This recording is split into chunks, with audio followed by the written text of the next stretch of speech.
You said that you're on too, so. Well, good day. Good day. Good day, guys. We're here with George. We're gonna give him a version of the Beerumentary. We're gonna give him the nice beer geek get to know you questions that we usually do. So, how did you get into the industry? My first foray was in England at the Falcon and Firkin in Hackney, East London. I worked as a barman. Then became a cellarman, currently brewer. So I went there for 6 months. Came back to Canada, a little homesick, and wanted to get home. And so I came back to Canada and worked at Upper Canada, I guess, 91. And so I've been working in Ontario, numerous brewers across the province. Been at F&M for, I guess, 8 years now. And my father was a home brewer. I used to wash bottles and mix concentrate kits. We used to do wines, Applejack when I was like a kid. And then went to an alternative school in Scarborough. That's where I grew up. Good friends of mine were just sort of learning, getting exposed to like imports, Tetley's or Double Diamonds. What else? And then just craft beer. It was like 84, 85 when, Brick and Upper Canada, Connors were just starting. Remember, we were sampling those beers. We were just sort of starting up and went to England. That's where I got my feet wet. And then back to Canada. That's where I really learned a lot. Was working at Upper Canada. Got to work in all areas, packaging, brewing. It was incredible people until '98. And then when the brewery closed, most of the staff went throughout the industry. Started small breweries, worked with small and large breweries, and still good friends today.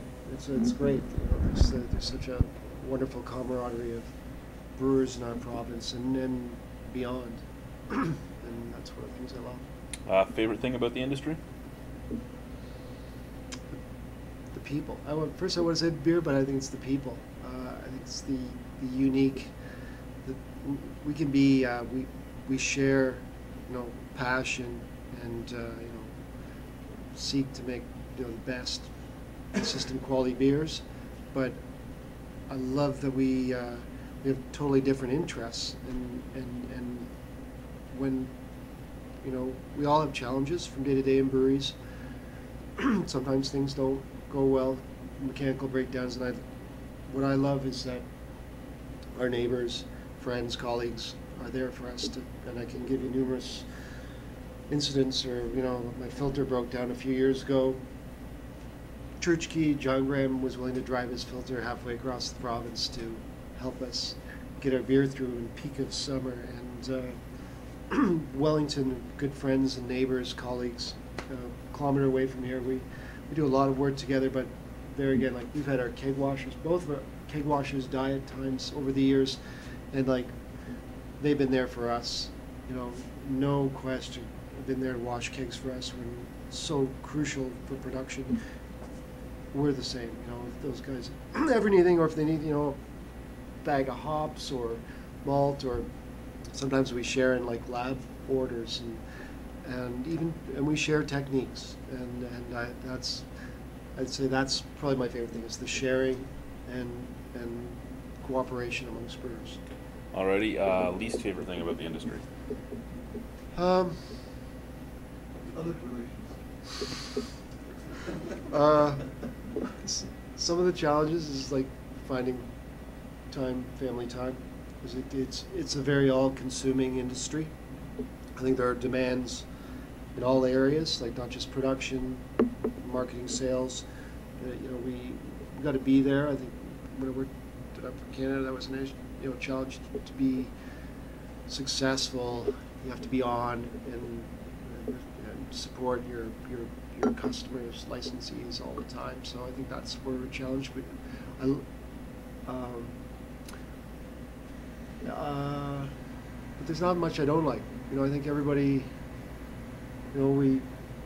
It's the passion. We love the beer, and that's why I think all of us get into this industry. We love beer first, and then we want to make beers that we love. And I love the pub culture.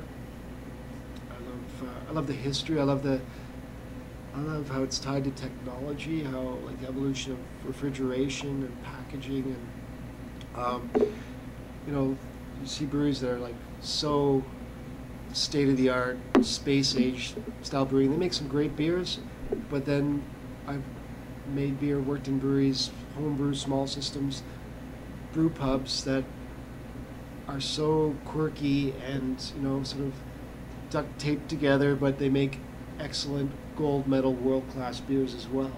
You know, and some brew house wise, you can see immaculate brew houses, and you can see ones that are not that, are pretty messy and filthy, but they still make incredible beers. I won't mention it, but I feel like Southern California, some of the top brewers that I look to, the West Coast at times, and you know, so I don't know, how's that? Favorite style of beer? I'd say IPAs. I'm very much a hop head. I love the challenge of producing two classic styles, and you know, making sessionable, clean beers, balanced beers. I think that's with our core brands. That's what we always look to. But I love an IPA, blackened IPAs, new hops, new dries. Yeah. Least favorite style? Kolsch, probably. No offense, but I like malty, big malt notes in my beers, and no hops, discerning complexity. I look for. Alrighty, you already answered the next one, but we'll ask it anyway. Hophead or malt maniac? Or hophead, for sure. Yeah. I'm so sad. Everybody's a hophead. Since drummer, they're all hophead. Andrew too. He's a cool math. We're all, but I think we appreciate good, clean beers, and not.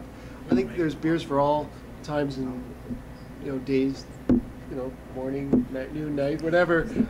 Sometimes I really enjoy in the summer, nice, clean, lighter lager.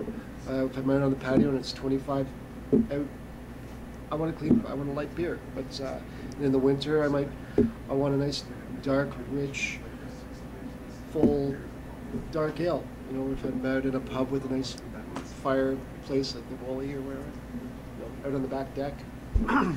Alrighty, so you have 3 beers you can drink for the rest of your life. One from here, one from another craft brewery, and one from a big guy. What would they be? Ooh. Of our own beer first, I would say the stout, wholemeal coffee stout, for sure. Of our regular brands. It's very proud of this beer, and It's a very good beer. Thank you. We had a lot of fun. It was great to have support from our ownership and management to, you know, make something character and sessionability. I love what else? So another beer. Wow, beer in the world, anywhere in the world.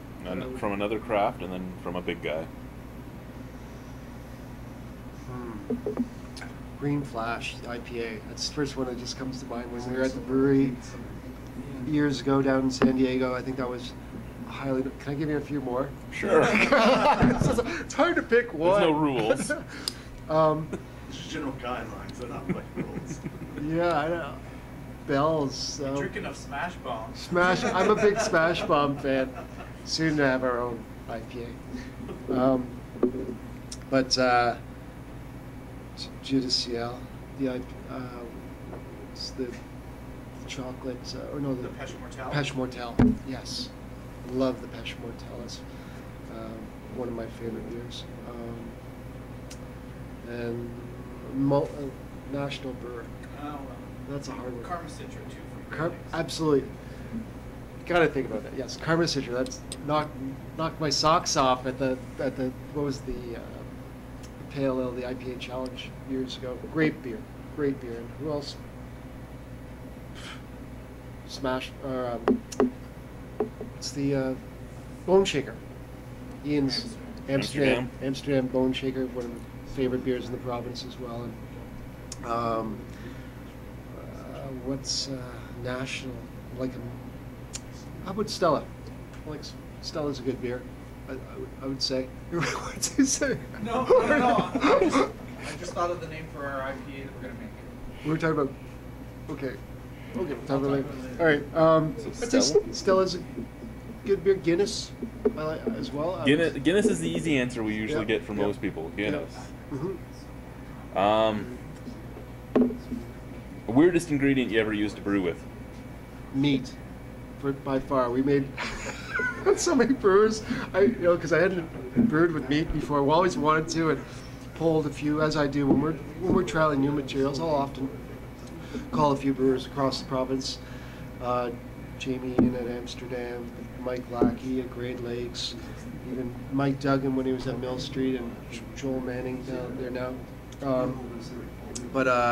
That was one that when I talked to other brewers, they said don't even go there, but we said we had to, and so that would be at Brussels sprouts too. That was another one. People couldn't believe that we brewed with Brussels sprouts and smoked meat in one beer, and it was called Worst Idea, which was very befitting. Now, I didn't tell you this before I asked you that question, but the reason we asked the what was the weirdest ingredient you've ever used question is, when we're done doing all these with all the different breweries that will have us, I'm going to make a batch of beer with every ingredient that's been said. I'm not sure how I'm going to work with meat. And Brussels sprouts. And Brussels sprouts might be a little bit of a problem. Yeah, And Brussels sprouts. we roast. I know what for the past 4 or 5 years for the Volo for cast days we've been doing vegetable beers. It's sort of our carryover theme, and so roasting. And I got this from Simon Rollison at Great Lakes. Gave me because it was a whole new thing for me to work with vegetables in beer. Most brewers don't want vegetable notes in their beers. It's an off flavor, but we worked with carrots, beets, Brussels sprouts. Beets are normal. Belgians use beets all the time. They do beet sugars, you're right. But we used whole roasted beets, which is what Simon recommended. We put some in the mash, and then about half of it we just put into the boil. That's what we did with all our vegetables. Alrighty, and lastly, if you weren't doing this, what do you think you'd be doing?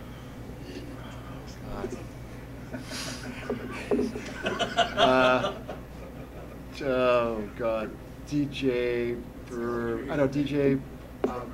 drummer, building wood-fired ovens or beehive ovens, repair bicycles. What else? What do I love doing? Music, food. I love cooking, recycling,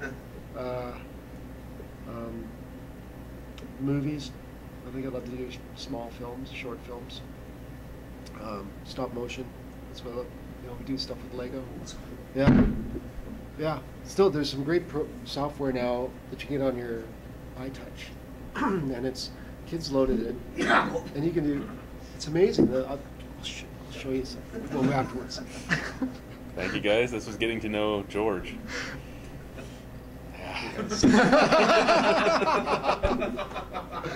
Rock on! And come to my party. We like to party. We like to.